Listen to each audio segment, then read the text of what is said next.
Tension जल्दी से दिमाग से नहीं निकलती, बहुत कोशिश करती हूँ। इसके लिए महाराज जी मुझे क्या करना होगा? नाम जप। खाली दिमाग तो गंदगी ही तो भरेगी। अगर हमारे दिमाग में भागवतिक चिंतन है, परमात्मा चिंतन है, तो हम उसको 2 मिनट में डिलीट कर देंगे। नहीं तो जीवन भर आदमी जिसने गलत कभी बोला और सामने पड़ेगा तो जीवन भर कोई कोई द्वेष बनाए रहते हैं।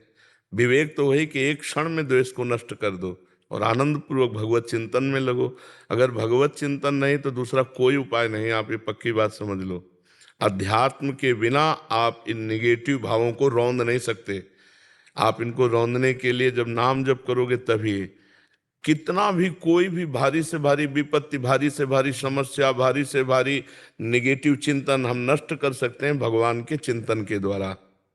ध्येय मापदी, जिन चरणों का ध्यान मात्र आपदा का नाश कर देता है।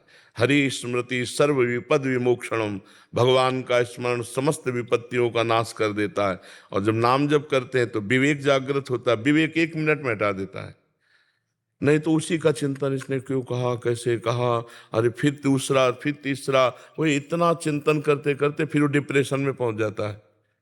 ये ओवर थिंकिंग रोकने के लिए नाम जप अत्यंत आवश्यक है।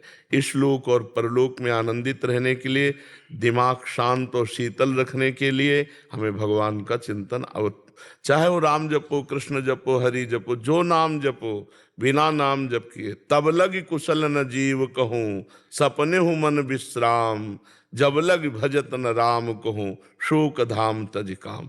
ये शोक का धाम है संसार। कामनाओं का जाल बिछा हुआ, एक बात पूरी हुई 2 खड़ी हो गई, 2 पूरी हुई 4 खड़ी हो गई, और बार बार उसी का चिंतन करते हुए हमारा जीवन व्यर्थ चला जा रहा है। हम आनंद को तो जान ही नहीं पा रहे। आनंद किसे?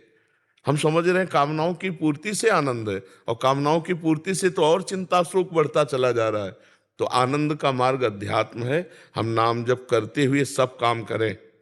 नाम जप करते हुए, नाम जप में इतनी प्रवीणता है, जैसे आपने हमें गाली दिया, आपने हमारी निंदा की, आपने हमें अपमानित किया, तुरंत विवेक उठेगा। नहीं नहीं, इसके भी हृदय में तो भगवान है। मेरे किसी पाप कर्म का दंड मुझे भुगताया जा रहा है, ये बेचारा तो निर्दोष। बड़े कृपालु भगवान, जो हमारे किए हुए कर्म का हमको दंड देकर पवित्र कर रहे हो, उससे मतलबे नहीं है। उससे मतलबे नहीं है। वो दुष्ट नहीं है। हमारी दुष्टता का किसी जन्म के जो कर्म है उसका दंड देने के लिए इसको निमित्त बनाया गया। ये विवेक, ये ज्ञान आपको 1 मिनट में बचा लेगा। दूसरी बात, इतनी नाम जप से क्षमता आ जाती है कि जैसे अपने हाथ से अपने चोट लग जाए, अब किसको आप गाली दोगे? अपने हाथ से चोट नहीं लग जाती अपने, किसको गाली दोगे? अपने दांत से जबान कट जाए, किसको गाली दोगे?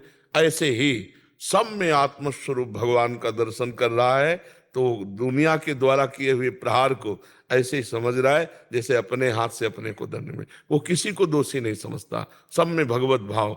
उमा जे राम चरण रत, विगत काम मद कोह, निज प्रभु में देखें जगत, केसन करें विरोध। तो बिना भगवान के चिंतन के इस समस्या का समाधान नहीं हो सकता। जब तक सर्वत्र समबुद्धि नहीं आएगी, ज्ञान नहीं जागृत होगा, तब तक ये जलन शांत नहीं होगी। द्वेष करने वाले पर भी हम रोष ना करें, ये अध्यात्म है। रोष ना करें, ये अध्यात्म है, तो हम जीत जाएंगे।